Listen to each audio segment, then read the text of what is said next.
Subscribe कीजिए education planet YouTube channel को और बेल आइकन को दबाइए लेटेस्ट एजुकेशन और टेक वीडियोस सबसे पहले देखने के लिए।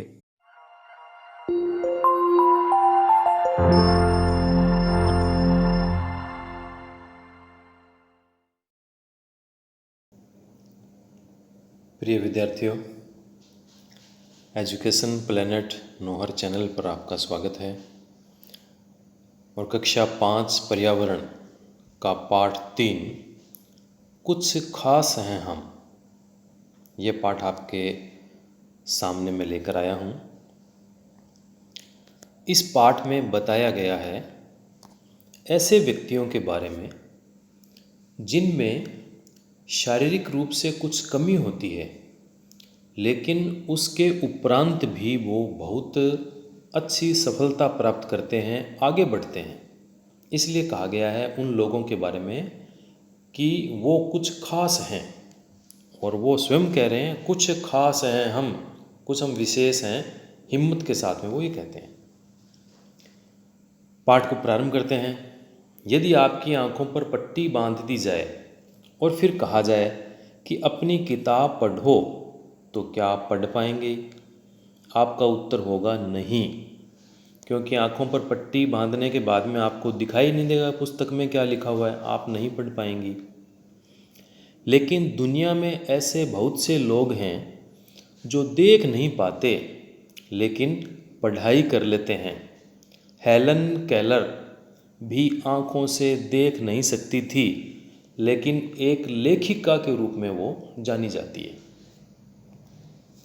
याद रखिए, नाम आया है हेलन केलर। हेलन केलर जिसका जन्म 1880 ईस्वी में अमेरिका में हुआ था। देख नहीं सकती थी, लेकिन हिम्मत के साथ में, अपनी मेहनत के साथ में उसने पढ़ाई की, आगे बढ़ी और एक प्रसिद्ध लेखिका, एक व्याख्याता, एक लेक्चरर के रूप में उसने पूरे अमेरिका में, पूरे विश्व में उसने अपनी पहचान बनाई। तो यदि किसी में कुछ शारीरिक रूप से कमी है तो ये ऐसा बिल्कुल नहीं है कि वो आगे नहीं बढ़ सकता है। वो अपनी हिम्मत के साथ में, मेहनत के साथ में वो कुछ भी कर सकता है और ज़िंदगी में आगे बढ़ सकता है। अब आप देखिए, जो लोग देख नहीं पाते वे किताबों को कैसे पढ़ते होंगे? तो निश्चित रूप से जो लोग देख नहीं पाते वो छूकर किताबों को पढ़ते हैं। एक विशेष प्रकार की लिपि होती है, हम इस पाठ में आगे उसकी बात करेंगे। हम इसके लिए एक छोटा सा प्रयोग कर सकते हैं। एक मोटे कपड़े के थैले में कुछ मिलती जुलती चीज़ें, जैसे अलग अलग तरह के पेंसिल, पेन, स्केच पेन आदि रख देंगे और अपने एक साथी को आंख बंद करके अपना हाथ थैली में डालकर कोई एक चीज़ पहचानने को कहेंगे। बारी बारी से सभी साथी एक एक चीज़ को पहचानने का प्रयास करें।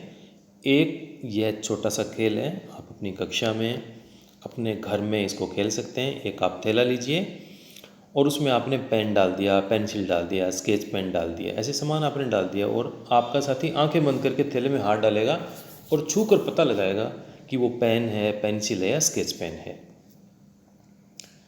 और उसके बाद में आप पूछिए कि आपने उन चीज़ों को कैसे पहचाना। उसको पहचाना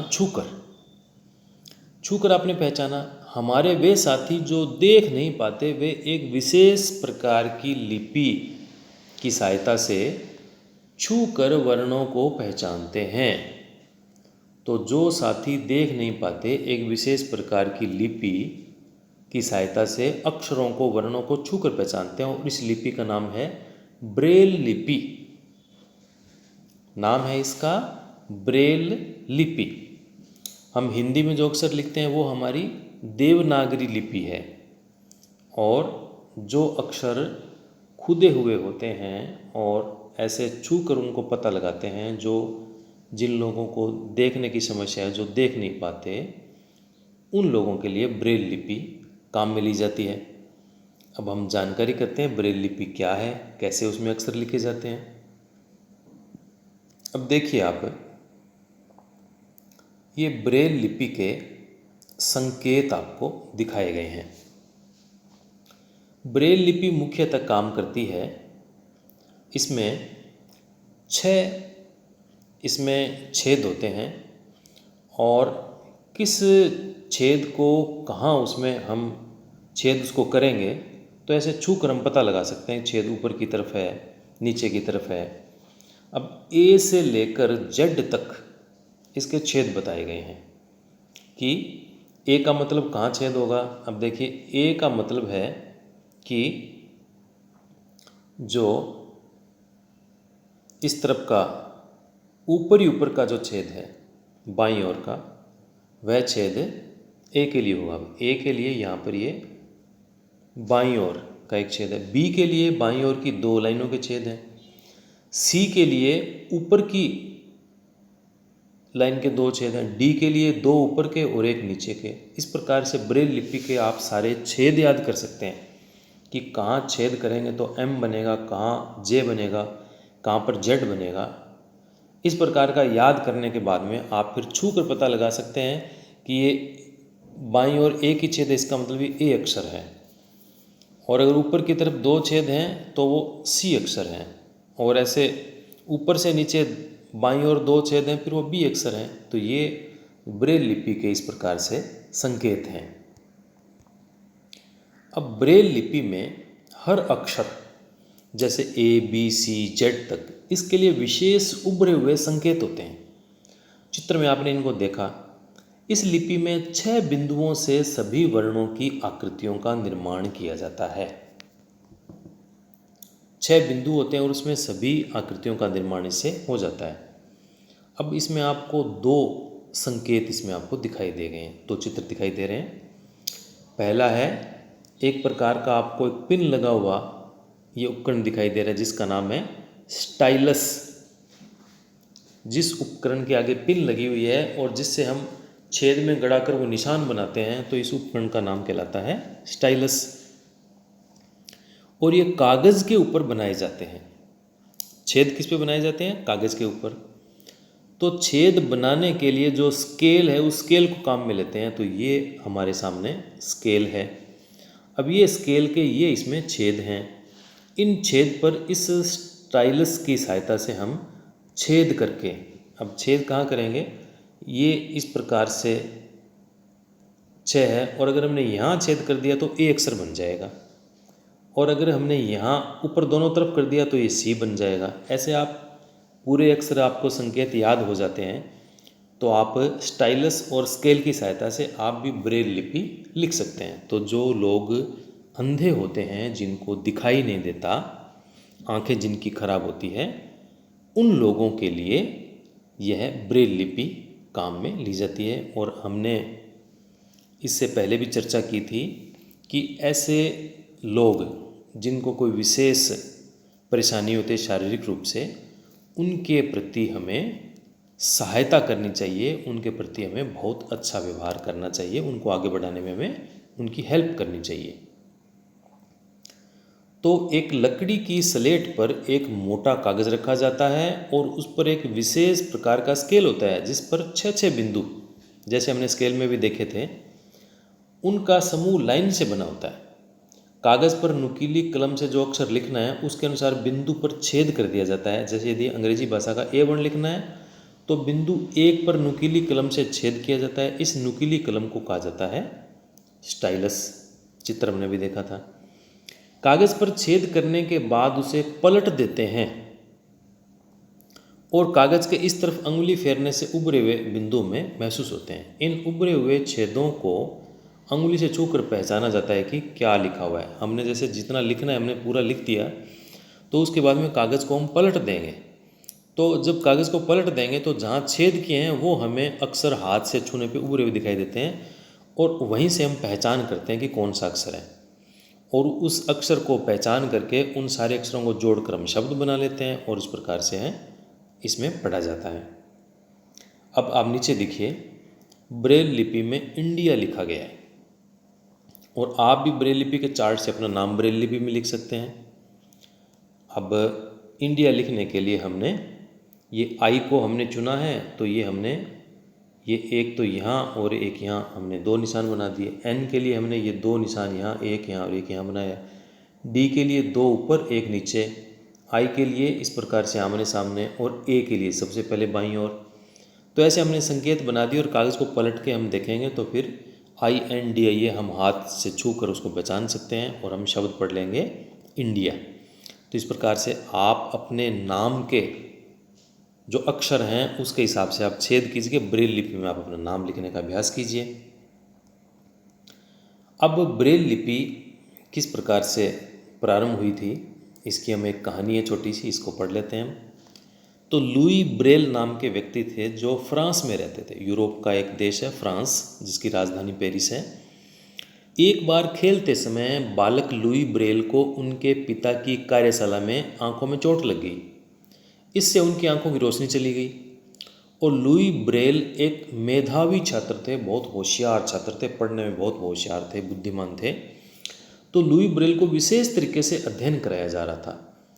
इन पुस्तकों से पढ़ना काफ़ी कठिन काम था क्योंकि उनको पढ़ने में अधिक समय लगता था। इसी बीच एक दिन सेना के कप्तान ने लुई ब्रेल के स्कूल का दौरा किया और उन्होंने अपने द्वारा विकसित 12 बिंदुओं पर आधारित लिपि को छात्रों व शिक्षकों को दिखाया।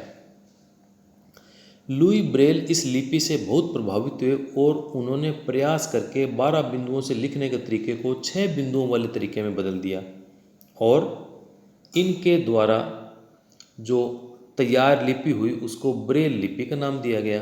तो ब्रेल लिपि से पहले इस लिपि का आविष्कार किसने किया था? एक सेना के कैप्टन थे और उनके लिपि में थे 12 बिंदु, लेकिन लुई ब्रेल ने उस 12 बिंदुओं को 6 बिंदुओं में बदलकर इसको आसान बना दिया। इसलिए इस लिपि को कहा गया ब्रेल लिपि।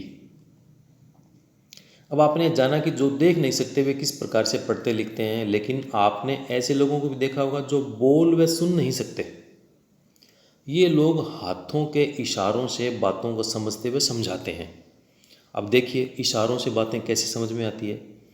आपने दूरदर्शन के समाचार देखे होंगे, उसमें मूक बधिर लोगों के लिए समाचार आते हैं।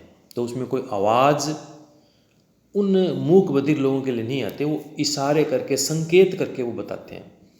आपके भी कई बार मान लीजिए आपसे बोला नहीं जाता है तो आप संकेत करके बताते हैं कि मुझे खाना है, तो आप ऐसे संकेत करते हैं हाथ को मुंह की तरफ ले जाके, या कहीं जाना है तो आप इशारा करते हैं कि मेरे को वहाँ जाना है।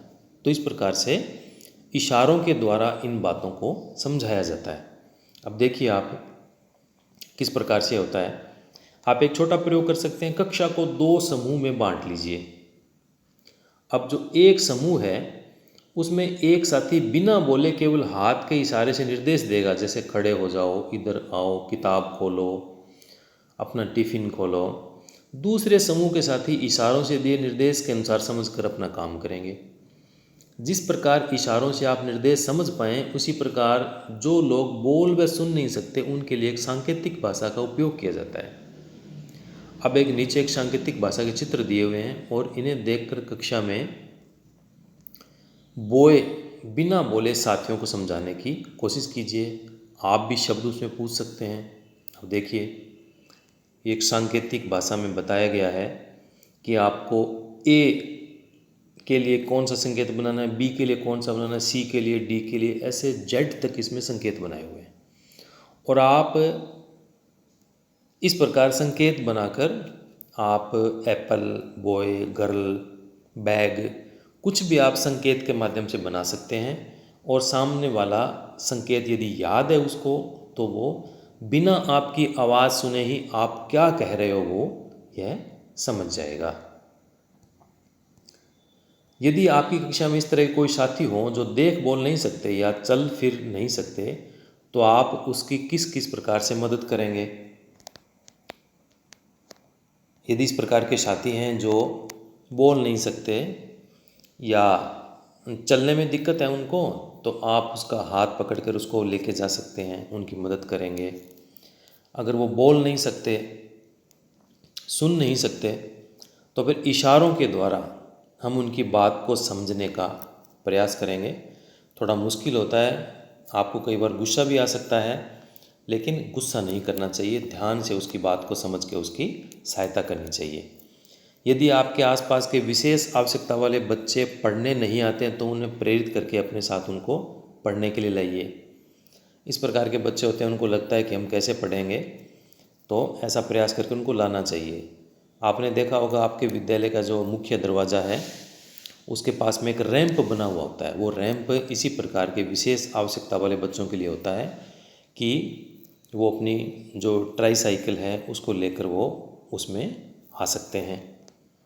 अब भारत के मानचित्र में किन्हीं 4 राज्यों की सीमाओं पर मोटा धागा चिपकाकर अपनी आंखें बंद करके धागे पर अंगुली घुमाते घुमाते अलग अलग राज्यों को पहचानने का प्रयास कीजिए, जैसे राजस्थान, गुजरात, जम्मू कश्मीर, केरला भी। तो एक छोटा सा एक मज़ेदार प्रयोग है, आपको ये प्रयोग कर सकते हैं, आपको आनंद आएगा। आपके आसपास ऐसे कौन लोग हैं जिन्होंने शारीरिक अक्षमता के बावजूद सफलता अर्जित की? तो आप ऐसे देखेंगे तो आपको बहुत से लोग मिल जाएंगे। अक्सर ऐसा होता है कि जिन विद्यालयों में संगीत के जो अध्यापक होते हैं उनमें से संगीत के बहुत से ऐसे अध्यापक होते हैं कि उनकी आँखों की रोशनी नहीं होती, उसके उपरांत भी वो शिक्षा प्राप्त करते हैं और संगीत के वो अध्यापक बनते हैं। आप अपने आसपास से जानकारी करेंगे तो आपको बहुत से ऐसे लोग मिल जाएंगे और जिन्होंने सफलता प्राप्त की है। खेलों में से बहुत से लोग हैं। अपने राजस्थान का एक खिलाड़ी है देवेंद्र झाझड़िया, उसके एक हाथ में उसके खराबी है, उसके दोनों हाथ में से एक हाथ उसका पूरा काम करता है, दूसरा हाथ काम नहीं करता, लेकिन उसके बावजूद जेवलिन थ्रो, भाला फेंक में उसने अंतर्राष्ट्रीय स्तर पर उसने पदक प्राप्त किए। तो इस प्रकार से आप और जानकारी करेंगे, बहुत से आपको लोग मिलेंगे। इन लोगों से बातचीत करके जाने कि उन्होंने किस प्रकार संघर्ष किया, उन्होंने हार नहीं मानी, उन्होंने मेहनत की। अब आगे एक शब्द आता है सेरेब्रल पॉल्सी। जी हाँ, सेरेब्रल पॉल्सी, आपने ये नाम सुना है, नहीं सुना? ये एक तरह की बीमारी है। इसमें क्या होता है, मरीज़ के हाथ, पाँव व सभी अंग ठीक होते हैं परंतु वे ठीक से काम नहीं करते। इस बीमारी का कारण मरीज़ के मस्तिष्क का उनके अंगों पर नियंत्रण नहीं होता। जैसे उनके सामने रखी किताब को वे उठा नहीं सकते, यानी उनका मस्तिष्क तो ये कहेगा कि इसको उठा लो, लेकिन मस्तिष्क उनको निर्देश दे के उनसे उठवा नहीं सकता। तो मस्तिष्क का उसके अंग पर नियंत्रण नहीं होता। इस बीमारी में विशेष तरह का व्यायाम करवाया जाता है और शारीरिक व्यायाम करने से धीरे धीरे मस्तिष्क का नियंत्रण शरीर के अंगों पर होने लग जाता है। इसी प्रकार बोलने व लिखने का अभ्यास कराने के लिए व्यायाम अलग से होता है। इससे धीरे धीरे व्यक्ति सामान्य होने लगता है। हालांकि वह हमारी तरह एकदम सामान्य गति से काम नहीं कर पाता, फिर भी काफ़ी हद तक उसमें सुधार हो जाता है। शारीरिक अक्षमता के बावजूद लोगों में विशेष योग्यता होती है। वो पढ़ते हैं, लिखते हैं, खेल में आगे बढ़ते हैं और अपना नाम कमाते हैं, देश का नाम भी आगे बढ़ाते हैं। वे लोग जो देख नहीं सकते ब्रेल लिपि से पढ़ते लिखते हैं, और वे लोग जो सुन और बोल नहीं सकते वे सांकेतिक भाषा में बात करते हैं। अब आप देखिए, पूरा पाठ आपने सुन लिया। ब्रेल लिपि का विकास लुई ब्रेल ने किया था और यह 6 बिंदुओं पर आधारित उभरे हुए संकेत होते हैं। और ब्रेल लिपि लिखने में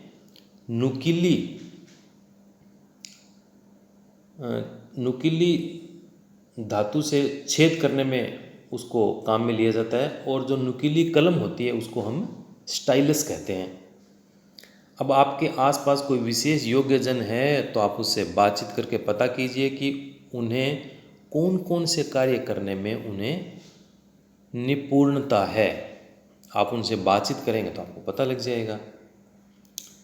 तो विशेष योग्य जन व्यक्ति के प्रति दया या सहानुभूति हमें नहीं बल्कि संवेदनशीलता की आवश्यकता है। ये नहीं कि ये देखो बेचारा इसकी टांग टूट गई, ये देखो बेचारा इसके हाथ नहीं है, ऐसे नहीं करना चाहिए, बल्कि उसकी सहायता करनी चाहिए, उनका हौसला बढ़ाना चाहिए, उनको अपने बराबर रखना चाहिए। इस प्रकार से यदि हम करेंगे तो फिर जो विशेष योग्यता वाले विद्यार्थी हैं, लोग हैं, वो भी समाज में, इस दुनिया में अपना सर गर्व से ऊंचा उठाकर वो हमारे साथ चल सकते हैं और अपना जीवन अच्छी तरीके से बिता सकते हैं।